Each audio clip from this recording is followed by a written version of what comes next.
was on UN Summit on Climate Change. We have shared a copy of the speech as well as a press release with all of you.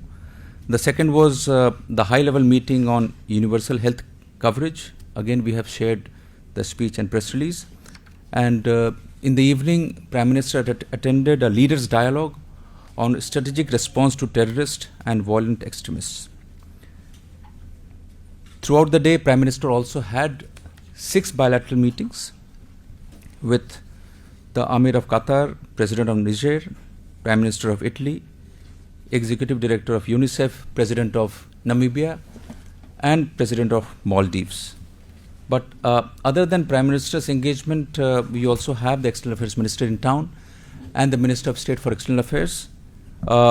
EAM had 11 meetings, 11 bilateral meetings, and I will just list out the countries for you. Iran, Cote d'Ivoire, Guyana, Bulgaria, Turkey, Netherlands, Uzbekistan, Tajikistan, Equatorial Guinea, and UAE. He also had a meeting with the US Special Envoy on Afghanistan.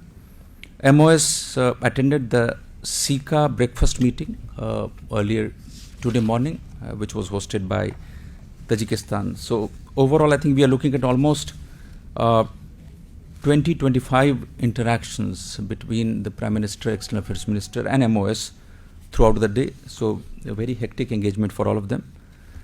I have with me Secretary West, who will brief you all on the UN-related engagements, and then I'll come back to give you a sense about what transpired in the bilateral meetings of the Prime Minister.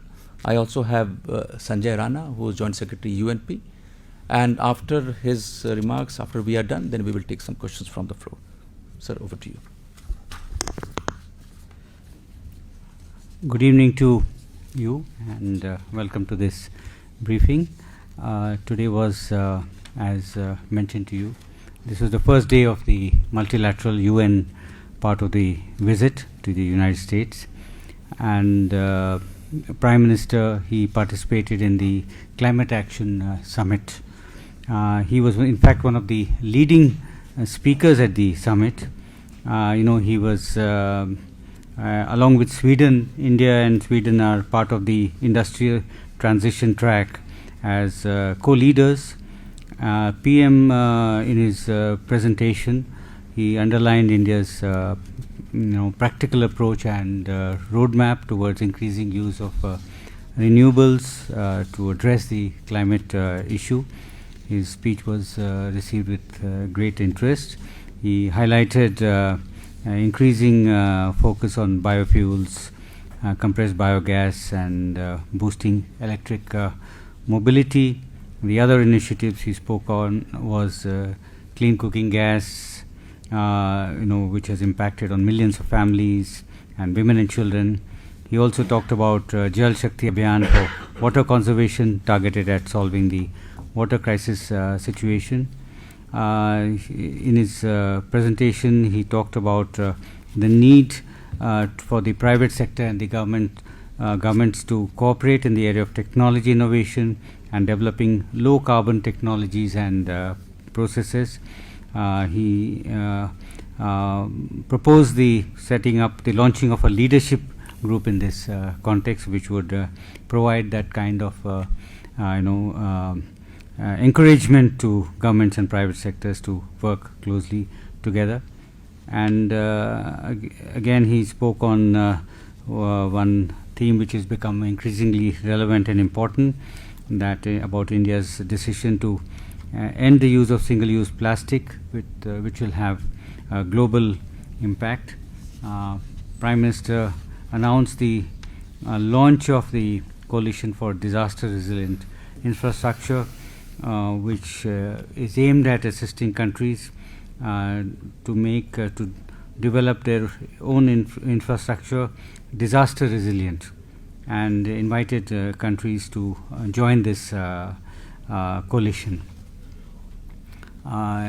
Interestingly and significantly, when we're talking about climate issue, India has actually contributed to a project to install rooftop solar panels at the UN building itself.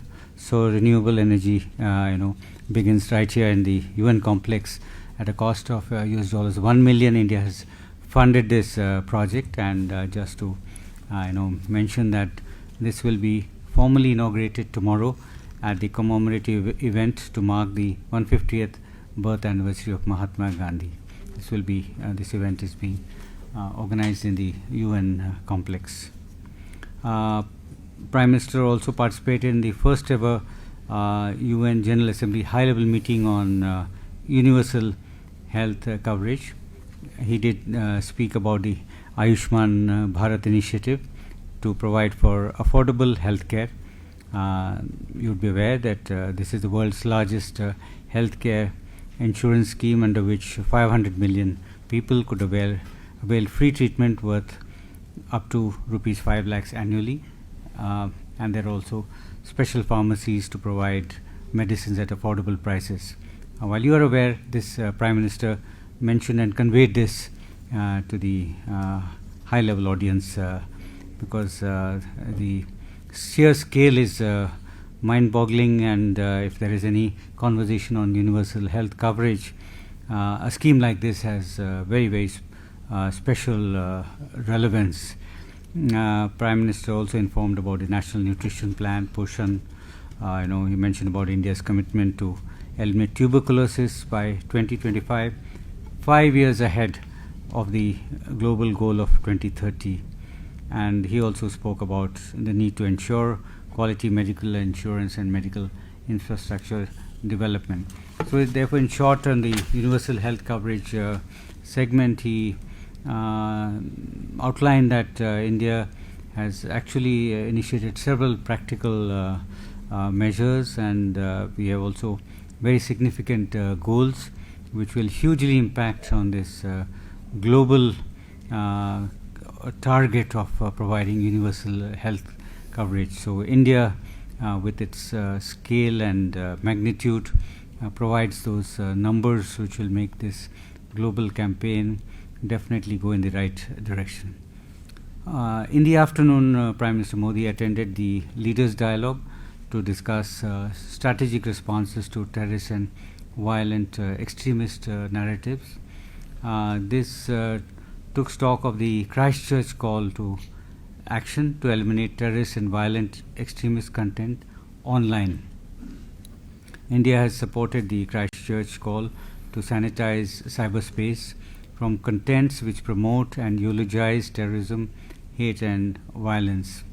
Friends, I would like to mention to you that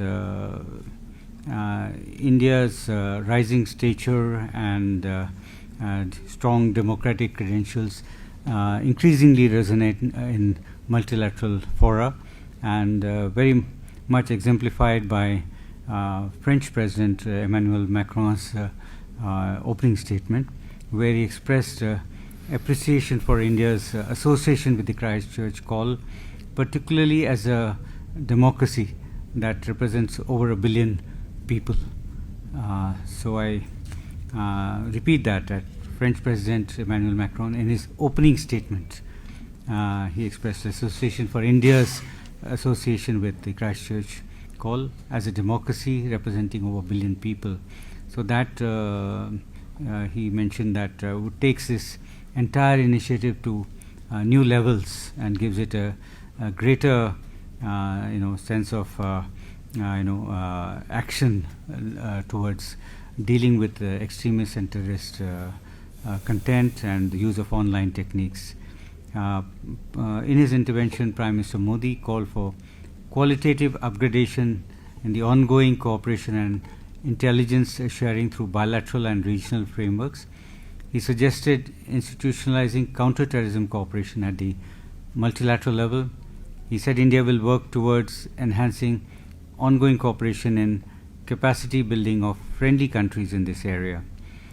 Prime Minister said that terrorists should not be allowed to get funds and arms. For this objective to be realized, we need to avoid politicization of mechanisms like UN listings and FATF. these mechanisms need to be enforced and strengthened. Sharing India's experience, he said that democratic values, diversity and inclusive development were the most important weapons against ideologies that promote terrorism, extremism and radicalism. Prime Minister called for global solidarity and readiness against terrorism in the same way as the world has shown solidarities against challenges like climate change. He said a terrorist attack anywhere in the world should be considered as terrorism, not good or bad terrorism, not more or not less. So that, friends, is an overview of PM's presence at the United Nations on day number 1. And once again to reiterate that India's rising stature, both as a democracy, both as a major influential country, that came out very strongly in all the 3 events that he attended. Thank you. Thank you very much, sir. Before I take you through the 6 bilateral meetings attended where Prime Minister participated, these are meetings on the sidelines, and I would like to underline that it is not possible to have a detailed discussion on each and every aspect of the relationship. Bilateral agenda was the focus. The first meeting was with the Amir of Qatar. There have been regular exchanges of visits taking place between the 2 countries. Amir expressed his gratitude to the Indian diaspora for their role in supporting the economy of the country. Some discussion also took place on the cooperation in counter-terrorism against the backdrop of the situation in the region. The second meeting was with the Niger president. You are aware that Prime Minister had met the Niger president on the sidelines of ISA summit a couple of years back. We have granted an assistance of $35 million for the construction of Mahatma Gandhi International Convention Center in Niamey. The project is nearing completion. President of Niger did invite the Prime Minister to attend the inaugural ceremony as and when this is done. Prime Minister said that the diplomatic channels of the 2 countries should get in touch on this matter. The Niger president also raised the issue of cooperation in agriculture sector, in solar energy. He said that India has a lot of experience in these 2 areas, and some discussion took place as to how to take it forward. There was a suggestion which came out that a task force could be established to look into this area, and counter-terrorism cooperation also came up for discussion. A need was felt to coordinate and synergize the position between the 2 countries as we face the common threat of terrorism. With the Italian Prime Minister congratulated him on his reappointment. You are aware that he visited India last year, and the focus of discussion basically was on the follow-up to the understandings which was reached during his visit. The economic cooperation was the main area which was discussed. How can we expand trade? How can we, further bilateral investment? Prime Minister invited the Italian SMEs, the Italian companies, to use the low-cost production in India and invest in India under the Make India initiative. There was also some discussion on defense cooperation, not much, but yes, it did figure in the discussion. The 4th meeting was with the UNICEF director. We have completed 70 years of cooperation with UNICEF. Prime Minister highlighted some of the initiatives of the Government of India which is supporting children. For example, he did mention about Jan Jeevan Suraksha. He talked about Indradhanush, which is a targeted program on preventive health. This is on vaccination. He also mentioned about Poshan, which has a very strong focus on nutrition in children. The 5th meeting was with the President of Namibia. Again, mostly the focus was on bilateral cooperation. the Namibian president thanked Prime Minister for the assistance which India provided during the drought in that country. And just before coming here, the last meeting was with the president of Maldives.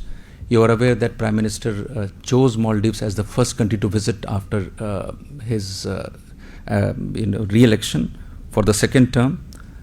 The progress on the developmental cooperation, several projects which are ongoing in Maldives, that was discussed. There was also some discussion on cooperation in cricket. There is a proposal for training the Maldivian cricketers in India, and that training actually is going to start next month in October. And some discussion also took place about a cricket stadium which is supposed to come up in Maldives. We asked them for a detailed project report so that India can look at the project and decide on its future course of action. So these are the 6 bilateral meetings. I will briefly run you through the program tomorrow before I open the floor to questions. We start off with a bilateral meeting with the US President at 12:15 hours. At 15:30 hours, we have India Pacific Leaders Meeting. 16:30 hours, we have Gandhi at 150 event. And the last event of tomorrow will be the Goalkeepers Global Goals 2019 Award by Bill and Melinda Gates Foundation. So that is at 8:10 p.m. So this is what we have for tomorrow, and now if you have any questions, we'll be happy to take them.